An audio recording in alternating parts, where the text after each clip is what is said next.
Operation Sindoor అంతా కలిపి 3-4 రోజులే నడిచింది, కానీ దాని ప్రభావము ఇప్పటికీ ప్రపంచం మీద కనిపిస్తోంది. పాకిస్తాన్ అయితే ఇప్పటికీ పచ్చడైపోయింది, కక్కలేక మింగలేక బాధపడుతోంది.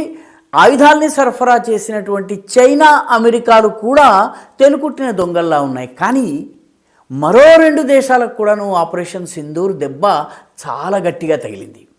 ఆ 2 దేశాలు టర్కీ, అజర్బైజాన్. ఈ 2 ఆపరేషన్ సింధూర్ సమయంలో పాకిస్తాన్ని సమర్థించాయి. అంతేకాకుండా భారతదేశంలో జరిగినటువంటి పెహల్గాం దాడిని వెనకేసుకుని వచ్చినాయి. ఆ ఆపరేషన్ సింధూర్ సమయంలో భారతదేశంలో వెల్లువెత్తినటువంటి దేశభక్తి, ప్రజాగ్రహము, వీటి వల్ల ఈ 2 దేశాలకు వెళ్ళేటటువంటి భారతీయ పర్యాటకుల సంఖ్య తగ్గిపోయింది.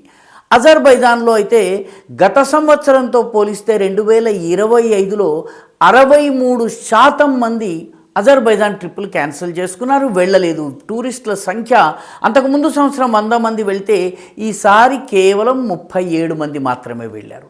అదేవిధంగా టర్కీ విషయంలో కూడాను దాని టూరిస్ట్ ఫుట్ఫాల్, భారతీయ టూరిస్టులు వెళ్ళడం అనేది దాదాపు 34% తగ్గింది. అంటే 2024లో 100 మంది వెళ్ళినట్టయితే 2025లో 66 మాత్రమే వెళ్ళారు.